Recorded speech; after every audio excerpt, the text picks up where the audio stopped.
फिर वो बरसाते हैं ना, कहने की बात नहीं है। महाराज जी की मेहर जो उनका सच्चे दिल से विश्वास से याद करते हैं ना, तो उनको ऐसे लगता है कि मेरे सामने बैठे हुए हैं, ऐसे लगता है। आप समाधि में जाओ और उनको ध्यान से देखो, कि स्वरूप नहीं देखो कि फोटो रखी हुई है, ये देखो कि वो साक्षात बैठे हुए हैं। और आपको लगेगा कि हाँ वो साक्षात बैठे हमें दर्शन दे रहे हैं। इतनी मेहर होती है उनकी। उनको कभी ये ना कहो कि महाराज जी मेरा ये काम करवा लो, वो नहीं बर्दाश्त करेंगे ये काम, चमत्कार तो बर्दाश्त ही नहीं करते वो।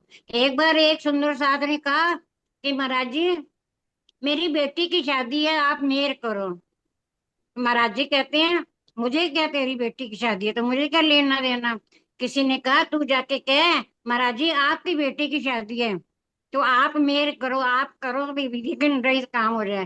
तो महाराज जी कहते मेरी बेटी की शादी ना, तुझे क्या लेना देना, मैं जानू मेरा काम जाने, मैं अपने आप करूंगी। ऐसे ऐसे वो मेहर करते थे, किसी को पता भी नहीं चलता था, करते थे। हम छोटे छोटे थे, चार पांच सहेलियां ना, पहले जो गए हुए हैं ना उनको याद होगा कि निज मंदिर के सामने पहले सारा कच्चा था, है। तो हम सारी सहेलियां पीछे से गोबर लेके आते थे, सारा लेपन करते थे। महाराज जी शाम को 4 बजे ना सैर के लिए जाते थे। महाराज जी कहते थे मैं अभी आके लौट के देखता हूँ कि किसका अच्छा है, किसने अच्छा नहीं करा, किसने दिल से करा, किसने नहीं करा। और आके इतना खुश होते थे, सबका लेपन देखते थे ना कि बहुत अच्छा करा है तुम लोगों ने, मतलब वो सामने आके बोल भी जाते थे, मतलब ऐसे दिखाते हैं। कहते थे मैं अभी आके देखूंगा कि तुम लोगों ने कितना अच्छा लगाया है। और वापसी पे आते थे ना तो देखते थे, कहते थे कि तुम लोगों ने बहुत सेवा अच्छी करी है। ऐसे कच्चा होता था, ये सब कच्चा था, पीछे आगे सब कच्चा था। तो हम आज तक अभी भी शेरपुर जाते हैं, पहले हर साल नया साल वहीं से शुरू करते हैं, फिर करनाल आते हैं वापिस, फिर आते हैं घर। बस उनकी कृपा उनकी मेहर ही चाहिए, और कुछ नहीं चाहिए। जब उनको मांग लिया, उनको अपने दिल में उठा लिया, तो और मांगने की कोई जरूरत ही नहीं पड़ती थी। वो हर समय ही बैठे रहते हैं। बस यही मेरा भाव है कि उनके ऊपर विश्वास रखो। अगर उनके ऊपर विश्वास जिसने रख लिया ना, उसका तो बेड़ा पार है। कहते हैं कि अपना हाथ जो है ना, सतगुरु को मत पकड़ाओ, क्योंकि ये तो मायावी हाथ है, कभी भी छूट सकता है। अगर उन्होंने आपका हाथ पकड़ लिया ना, तो वो मरते दम तक नहीं छोड़ेंगे, आपको पकड़े रखेंगे, हर सुख दुख में वो आपके साथ खड़े होंगे, और आपको पता भी नहीं लगेगा कि कैसे आपके काम हो गए सारे। बस और यही कहना था मुझे। बोलो श्री प्राणनाथ प्यारे की जय। आपका बहुत सुंदर भाव था दीदी, बहुत ही अच्छा लगा सुनकर भी। अब नीरू दीदी, आप अपनी बात पूरी कर लीजिए। कल आपका हमने एक पॉइंट तो सुन लिया था, और जो बहुत ही सुंदर था कि हर जीव को अपनी कसनी अपनी रहनी करनी है। तो आगे आप दूसरे पॉइंट पर आइए, और टाइम की चिंता मत करिए। कभी नहीं भी बीतक की हो पाई तो कोई बात नहीं, क्योंकि ये सहूर है, हमें आपस में नहीं, जरूर मैंने बात कहा शायद करनी आज नहीं होनी, इसलिए मैंने उसको पोती को कहा तो मैसेज करके पूछ कि होनी है कि नहीं होनी। है। तो अब आप माइक कर लीजिए नीरू दी, अपना माइक खोल लीजिए। नीरू दीदी मेरी आ रही है आपको? नीरू जी नहीं है क्या? नीरू अरोड़ा जी? नीरू प्रणामी जी हैं तो ऐड तो हुई हुई है। हाँ वो शुरू से ही उनको दिख एक तो बार रही, अनम्यूट कर दो। शुरू से ही दिख रही थी। मैं नीरू प्रणामी चलो जयपुर हम से हूँ। एक दो प्रणाम जी। नाम जी अपना वीडियो हाँ ऑन करिए दीदी।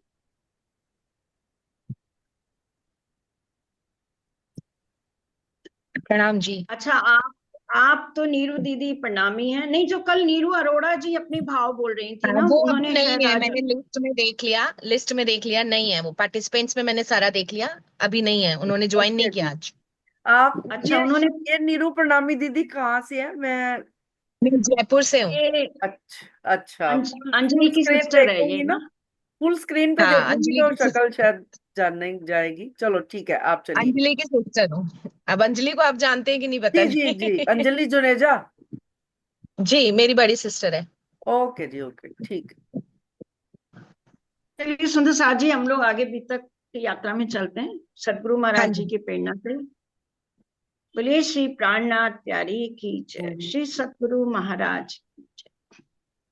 कल की चर्चा में हमने सुना था कि कैसे सदगुरु महाराज उनके अंदर विराजमान हो गए थे, और फिर कैसे एक मृत बालक को महाराज जी ने अपने सदगुरु की कृपा से जीवित कर दिया, और बदले में फिर खुद भी मरने के लिए तैयार हो गए। और जब लेटते हैं आसन पर, और सदगुरु के आदेश के अनुसार कि अब यमराज के पास आपको जाना होगा, और जब लेटते हैं और एक चादर भी कफन के रूप में अपने ऊपर ले ले जाते हैं, तो वहां पर उन्हें साक्षात राजी महाराज का दीदार हो जाता है।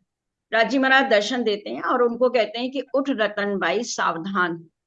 यानी अब जो झंडू दत्त है वो तो पहुंची परातम में, यानी आपका जो झंडू दत्त का आत्म थी वो परातम में हो गई। अब उसका इस तन से कोई मतलब नहीं रहा।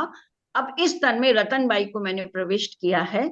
और ये भी कहा साथ में कि यहाँ पर कायमी की लीला अब आगे होनी है। तो कल हम लोग कायमी के ऊपर भी थोड़ी चर्चा कर रहे थे, तो अभी अंत में फिर से उस बात पर आएंगे। तो थोड़ा सा ये भूमिका का रह गया है, तो इसको हम पूरा कर लेते हैं।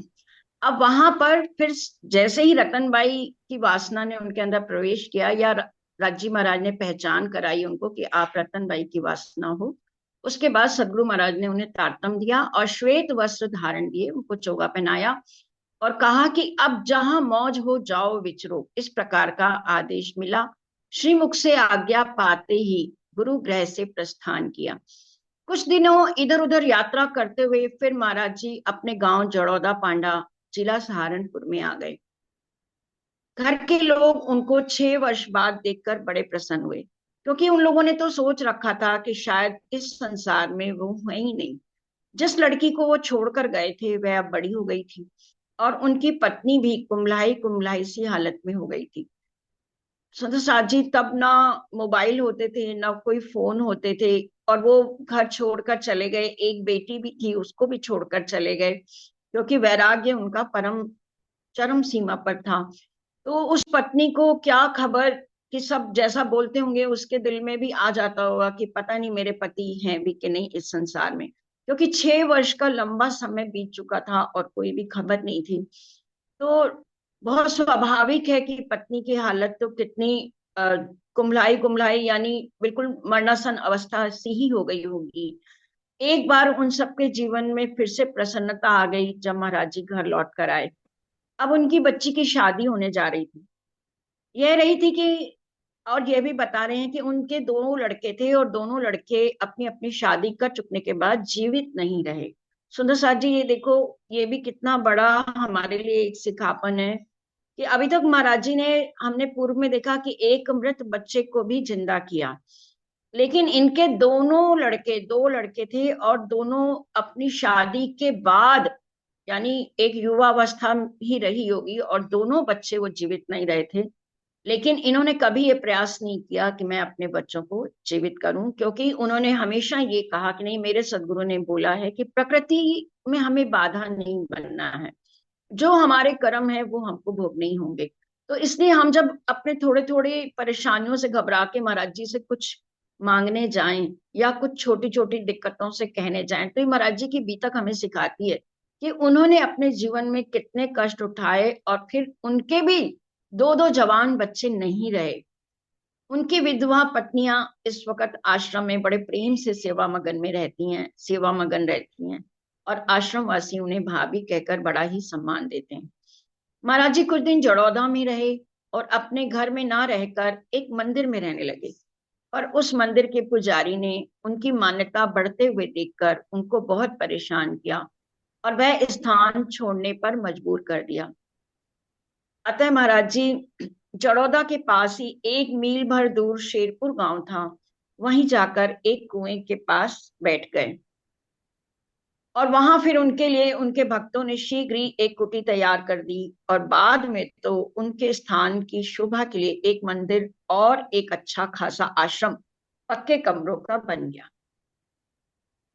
प्रताप सिंह जी द्वारा संकलित यह बीतक ग्रंथ महाराज राम रतन जी की साधना जीवन पर बड़ा अच्छा प्रकाश डालता है। महाराज जी के भीतर परमात्मा की शक्ति कार्य कर रही है। ऐसी प्रताप सिंह जी ने अपने गुरु के प्रति बड़ी श्रद्धापूर्ण भावनाएं भी अंत में हमें देखने को मिलती हैं। यानी महाराज जी के अंदर जब राजी महाराज की बैठक हो गई तो नेचुरल है कि परमात्मा उनके अंदर कार्य कर रहे हैं, और उसको उनके जो शिष्य थे प्रताप सिंह जी, उन्होंने भी पहचाना और गुरु साक्षात पारब्रह्म यानी अपने गुरु को साक्षात पारब्रह्म मानकर उनकी सेवा की। तो गुरु साक्षात पारब्रह्म, गुरु तो सचमुच ही शिष्य के लिए पारब्रह्म परमात्मा के समान होता है। इस कारण इस प्रकार की भावनाओं को पढ़कर अन्य तमाम लोगों को कुछ अतिशयोक्ति भी लग सकती है। अतिशयोक्ति यानी कि ये अनहोनी बात, कुछ बढ़ा चढ़ाकर कही गई बात कि शिष्य अपने गुरु को परब्रह्म के रूप में पूजते हैं। हो सकता है कि कुछ लोगों को ये बात बड़ी चढ़ी भी लगे, किंतु पाठकों को सदैव ये ध्यान रखना चाहिए कि गुरु के प्रति हर श्रद्धालु शिष्य शिष्य के सदा से ही इस प्रकार के भाव हर समाज में रहे हैं।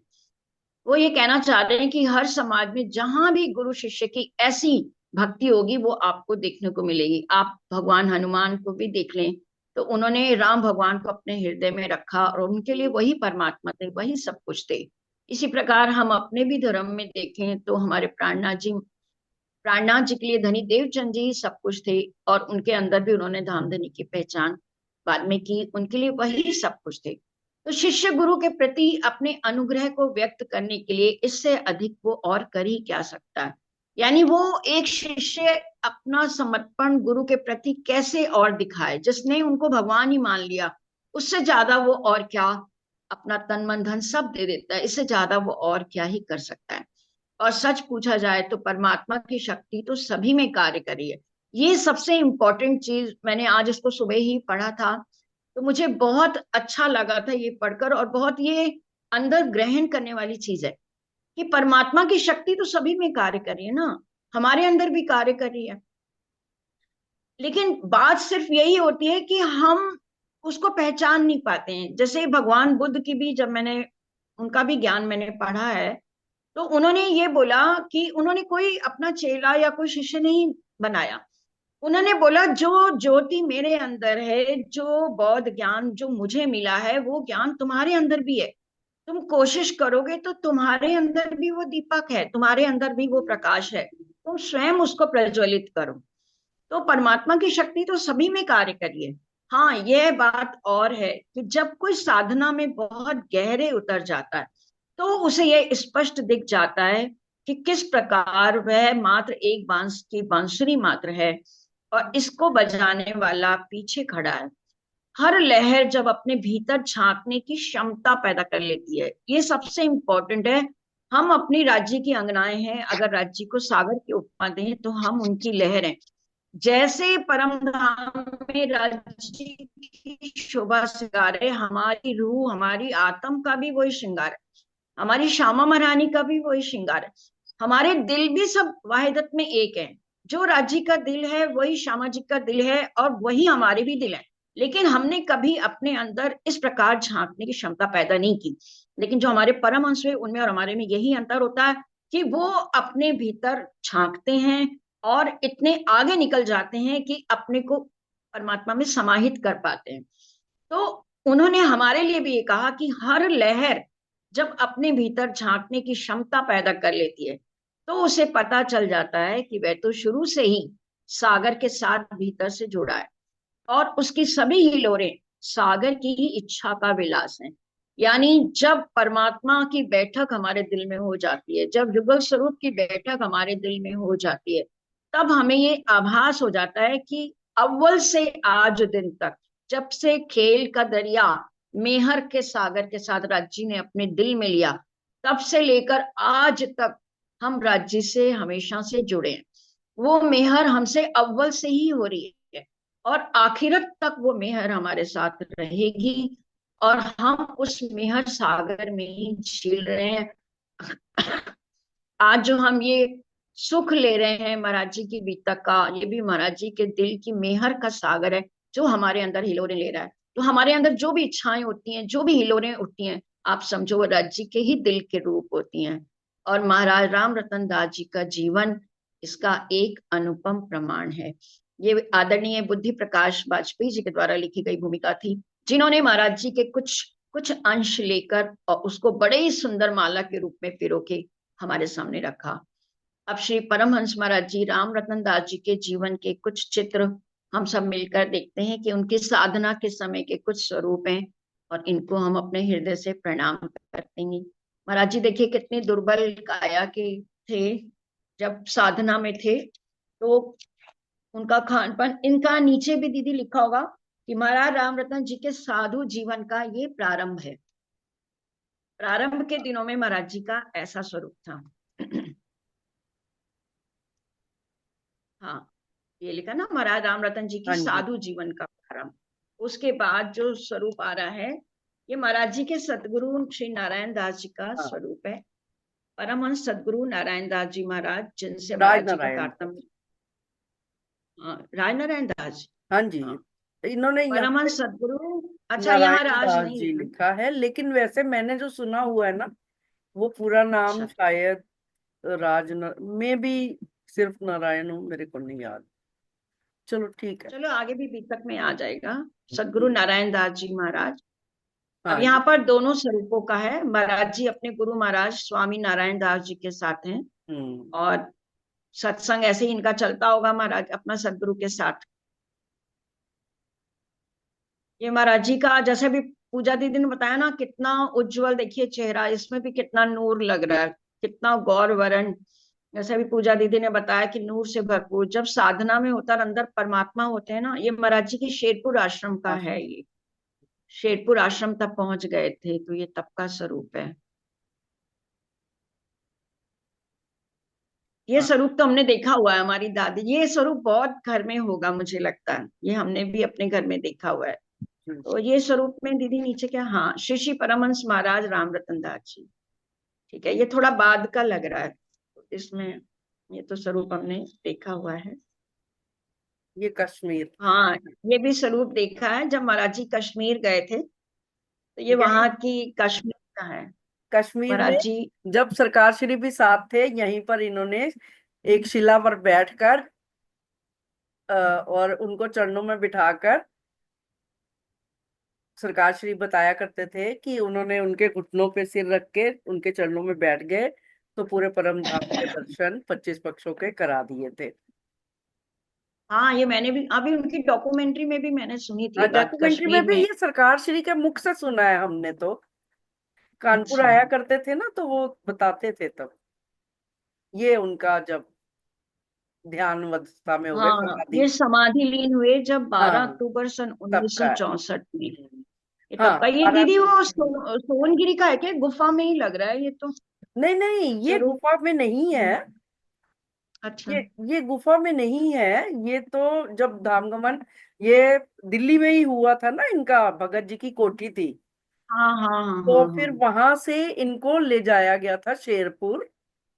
शेरपुर ले आए थे, हाँ। तब वहां पे फिर जो भी उनका आगे कार्यक्रम किया गया था, समाधिस्थ किया गया था।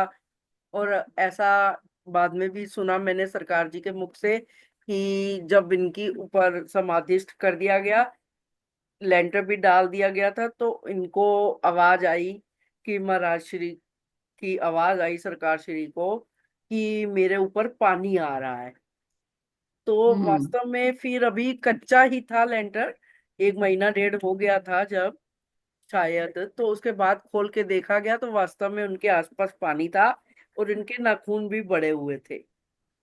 ऐसा दीदार इसका किया। मतलब ये योग साधना में रहे होंगे, हाँ जैसे शिवजी साहब का। हाँ, तो वो फिर वो कहते हैं ये जाते नहीं है, ये समाधिस्थ हो जाते हैं। इच्छा हाँ, इनकी इनकी जब इच्छा पूर्ण हो जाए, जैसे बाबा दयाराम, परमहंस बाबा दयाराम जी के बारे में भी तो यही हमने सुना है और जाना है कि 100 वर्ष तक वो जीवित रहे, तो उन्होंने इच्छा समाधि ली थी। तो हम्म, कि और मेरा इस संसार का कार्य समाप्त हो गया है, तो अब चलिए शुरू करिए पहली लहर। हाँ, एक बार नीरू दीदी अगर आ गए हैं तो वो बता दें अपने भाव, नहीं तो फिर हम शुरू करते नहीं, हैं। नीरू नहीं, आज एंटर नीरू नहीं दीदी हुई आप, है। मेरे ख्याल से तो नहीं चलिए हुई। कोई मैं बात नहीं। देखती हूँ, चेक करती हूँ, 25 सुंदर आते हैं वैसे। नहीं आया। कि नहीं नीरू आया ना, अरोड़ा जी? कर लिया चेक? ठीक है, हाँ जी, कर लिया। नीरू चलिए अरोड़ा शुरू। दीदी नहीं आए हैं। नहीं आई है, ठीक है ठीक है। अच्छा, चलिए कोई बात। चलिए। और कोई सुंदर सा भाव लिख के लाया हो तो हम वो भी सुन सकते हैं। कल हमने कहा था, और कोई सुंदर सा बोलना चाहता है क्या? आप शुरू अपना माइक अनम्यूट कर सकते हो सुंदर सा। चलिए आप शुरू करते हैं फिर। हाँ शुरू करिए, एक दो श्री पेज बंदो जो हो जाए। सतगुरु। हम्म। हाँ, ये पहली लहर हम आरंभ कर रहे हैं, मंगलाचरण। मंगलाचरण कोई भी शुभ कार्य करने से पहले उसका आरंभ में जो प्रणाम विनती राज्य के चरणों में है, उसी से मतलब है कि वंदो सतगुरु चरण को, करूं सो प्रेम प्रणाम, अशुभ हरण मंगल करण, श्री देवचंद्र जी नाम। श्री प्राणनाथ निजमूल पति, श्री महराज सुनाम, तेज कुंवर श्यामा युगल को, पल पल करूं प्रणाम। सदगुरु चरण का आसरा, जगत जान का पूर, मन मूरख भरमा फिरे, चाटत क्यों जग धूल। परम जिज्ञासु भक्त थे श्री राम रतन महाराज। राम रतन दास महाराज जी के लिए बता रहे हैं। पहली बात तो ये कि जो सदगुरु चरण का आसरा लेते हैं ना, जगत उनके लिए काफूर, यानी माया उनके आगे कहीं नहीं टिकती। और मन मूरख भरमा फिरे, जब तक सदगुरु हमें नहीं मिलते तो हम ऐसा ही, हमारा मन मूरख होके भरमाता रहता है और जग की धूली कोई चाटता है, यानी संसार के विषय विकारों तृष्णाओं के पीछे ही भागता रहता है। तो परम जिज्ञासु भक्त थे, यानी राम रतन महाराज जी बहुत जिज्ञासु थे। उनकी हमेशा इच्छा रहती थी मैं कौन हूं, या मेरा परमात्मा कौन है। और जगह जगह पर पूछते, मिले प्राणों के नाथ। और जगह जगह पर प्राणों के नाथ अपने परमात्मा की खोज को पूछते थे। जैसे धनी देवचंद जी भी बचपन से ही सबसे पूछते थे कि वो परमात्मा कहाँ है, मैं कौन हूँ, कहाँ से आया हूँ। इस तरह से सदगुरु महाराज भी शुरू से ही खोज में थे। सेवा भक्ति और नम्रता से मिले सदगुरु महाराज। और सदगुरु महाराज की खोज में थे, तो सदगुरु कैसे मिलते हैं? सेवा से, भक्ति से और नम्रता से। जिस प्रकार गुरु भक्ति की श्री राम रतन महाराज, जैसे राम रतन महाराज जी ने अपने गुरु की भक्ति कैसे की, अभी हमने भूमिका में पढ़ा कि अपने पूरे गुरु को ही अपने अंदर धारण कर लिया, उनके चरित्र को पूरा अपने अंदर। उसमें उन्होंने पंक्ति लिखी कि गुरु मूर्त पी से गए, उनकी छवि को पूरा पी लिया, यानी उनका एक एक चरित्र, एक एक आचरण उन्होंने अपने अंदर उतार लिया। और हर बार यही कहते थे, जो भी कार्य हो कि सदगुरु महाराज करेंगे, सदगुरु महाराज करेंगे। सोई कथा गुरु भक्ति की, सुनो साथ चित्त ले आए। ऐसे गुरु भक्त हमारे जो राम रतन दास महाराज जी हैं, उनकी अब चर्चा होने जा रही है। सब सुंदर साथ चित्त लाकर। चित्त लाने का मतलब है ऐसे नहीं कि ऊपर के कानों से इधर सुना इधर से निकाल दिया। अपने सब गुणन इंद्रियों को सहेज कर, अपने एकाग्र चित्त होकर सब लोग सुनिए उसको। जो श्री राम रतन मुख से कही, जो महाराज जी ने ये अपने मुख से कही है, इस बीतक को सबसे अधिक प्रामाणिक इसीलिए माना गया है कि जो उनके शिष्य ने लिखा, तो ये महाराज जी ने खुद बोला जो उसने लिखा, और थोड़ा उसको पंक्तिबद्ध उन्होंने किया, ये कविता रूप में उसको किया। तो ये महाराज जी के मुख से कही गई स्वयं की बातें हैं, थोड़ी लिखी बनाए, और थोड़ी उनके शिष्य प्रताप सिंह जी ने उसे बनाया है, उसको पद्य रूप में किया है। परम धाम की सुंदरी, जग में झंडू दत्त है नाम।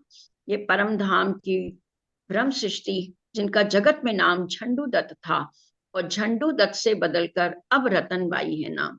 और अभी हमने पीछे ही कल ही सुना कि अब झंडू दत्त की आत्म को परात्म में भेजकर राज्य ने उनको, उनके अंदर रतनबाई की आत्म को प्रविष्ट किया। सतगुरु परिचय व जन्म। संवत 1951, विक्रम चौथ बदी बैसाख, मिथुन लगन की शुभ बेला में जन्मे श्री सतगुरु महाराज। सतगुरु महाराज के जन्म को बता रहे हैं कि विक्रम संवत 1951। तो सुंदर साहब जी, अभी हमारा सन चलता है और एक विक्रम संवत चलता है। तो विक्रम संवत और सन में लगभग 57 वर्ष का अंतर होता है, 57 ईयर्स का, है ना। तो जो सन है वो आगे चलता है। अब जैसे 1951 में हम 57 अगर माइनस कर दें, तो हमारा जो सन आ जाता है 1894 का आ जाता है। अगर हम इसको सन के रूप में देखेंगे तो महाराज जी का जन्म मिथुन लगन की बेला में विक्रम संवत बैसाख के महीने में चौथ में 1894 में हुआ। ये और संवत अगर कहेंगे विक्रम संवत तो 1951 कहेंगे। जन्म नाम श्री झंडू झंडू दत्त जी, आत्म का श्री राम रतन। उनके जन्म का नाम, जो शरीर का नाम था, वो तो झंडू दत्त शर्मा था। आत्म उनकी राम रतन रतनबाई की थी। और ये राजी महाराज ने स्वयं ही उनकी आत्म को पहचान कर बताया, यथा नाम गुण तथा आप में। जैसा नाम था ना, वैसे ही गुण थे, रतन थे पूरे, रत्नों में रतन, मेरे राम रतन। ये भजन भी हम लोग बहुत बोलते हैं। मर्जिया होकर हमें निकाला इन्होंने, हमें इस मोह सागर में। जैसे एक गोताखोर होता है और चुन चुन के सीप और मोती निकालता है, उसी तरह हमारे राम रतन महाराज जी ने हमें इस मोह सागर में ढूंढ ढूंढ के निकाला है। एक एक बड़ा पंक्ति विलक्षण था। एक पंक्ति वही गाना चाहती हूँ। रतना हाँ बोलिए बोलिए। हाँ, जो रतन मिले मैनू सतगुरु राम रतन, मेरा नच रया मन, मेरा नच रया मन। रतना विचों रतन मिले मैनू सतगुरु राम रतन, मेरा नच रया मन। प्रणाम। बोलिए। तो बड़ा विलक्षण था उनका बचपन। संत आप बचपन ही के थे, जैसे सेवक हो संतोष। यानी संत बचपन से ही थे, कोई इनकी इच्छाएं ही नहीं होती थी, बहुत सरल स्वभाव। और संतोष जैसे इनके सेवक हो, संतोष इनके हर रोम रोम में था। जितना मिला मगन उसी में, समझा उसको ही परितोष। जितना मिला उसी को अपना भाग्य समझा, उसी को स्वीकार किया। विद्या तो जैसे चेली हो उससे अपने आप, और विद्या लेने गई नहीं ना, गुरु ये गए नहीं महाराज जी, वो अपने आप ही इनकी शिष्या बन के रही। ना गुरुकुल ना ही विद्यालय, ना दर्जे ही का कुछ नाप। ना ये कोई गुरुकुल गए ना कोई विद्यालय गए, ना इनकी कोई कक्षा का ही कोई नाप है कि इतनी कक्षा तक पढ़ी। वहीं गांव की चौपालों में 9 वर्ष की आयु तक पठन करी हिंदी थोड़ी सी, 2.5 महीने संस्कृत। वो कह रहे हैं केवल हिंदी थोड़ी सी पढ़ी हुई थी और 2.5 महीने इन्होंने संस्कृत, वो भी जो गांव की चौपाल होती है ना, 9 वर्ष की आयु तक वहीं पर बैठ के थोड़ा बहुत सीखा। प्रातः ही उठ साथ पिता के, उंगली पकड़ जूड़ तक साथ, नन्हे नन्हे पैरों पर चल संग जाते थे उनके आप। प्रातःकाल ही पिता के साथ के जूड़ जगह का जूड़ जंग थे व्रत आपस में कूड़े करकट से भरपूर। गांव के बीरों की टोली फंसी खड़ी थी चारों ओर, दिन को रात बनना वाला अंधार रहता। जूड़ की बात बता कि वो एक जंगल था, दूर था, वृक्ष पूरा कष्ट से भरता। यहाँ पर देवालय का एक विश्व मंदिर, देवालय इसी जूड़ में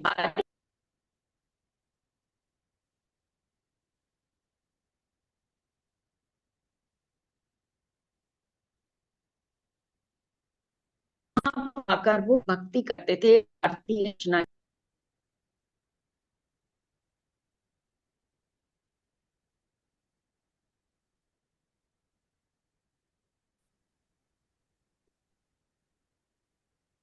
बोलिए। नन्हे नन्हे पैरों पर चल संग जाते थे उनके आप। जूड़ भयानक जंगल सा था, एक फलांग गांव से दूर, जहां गुथे थे वृक्ष आपस में कूड़े करकट से भरपूर। वो जूड़ की बात बता रहे हैं कि उनके गांव से एक फलांग दूर पर जूड़ था, एक जगह का नाम था, जो बहुत भयानक जंगल था, कूड़े करकट से भरपूर था। वहां पर एक देवालय था, शिव भगवान का मंदिर था। सेवा पूजा नित्य छज्जू जी तन मन से करते आकर, वहां इनके पिता छज्जू जी सेवा पूजा करने जाया करते थे। तो महाराज जी भी वहां पर उनके संग जाया करते थे।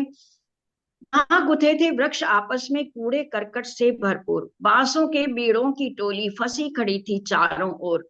दिन को रात बनाने वाला अंधकार रहता था घोर। है देवालय इसी जूड़ में, भारी भूतनाथ शिव का, सेवा पूजा नित्य छज्जू जी तन मन से करते आकर। बड़े आप निस्वार्थ भक्त थे, कर्म कांडी उत्तम, थी अपार श्रद्धा शिव जी में, समझा उनको पुरुषोत्तम। यानी अपने पिता के साथ ये शिव भक्त थे और निस्वार्थ भाव से शिव जी की भक्ति किया करते थे, और उनको ही पुरुषोत्तम मानते थे, उनको ही पारब्रह्म के रूप में मानते थे। दिनचर्या भी नपी तुली थी, रहन सहन भी नपा तुला। रहते थे तल्लीन भजन में, जग को मन से भुला भुला। प्रारंभ से ही दिनचर्या भी नपीतुली, पहले ही कह दिया कि संतोष को अपना धन बनाया हुआ था, रहन सहन भी नपातुला था, और सदा सदा भजन में ही तल्लीन रहते थे। जजमानी और पुरतोही का काम पिताजी करते थे, था व्यवसाय सिर्फ इतना ही, पेट इसी से भरते थे। जो पिताजी थे वो पंडित थे और उसी से इनकी रोटी रोजी चलती थी। सुंदर साक्षी, समय समाप्त होता है। डॉली दीदी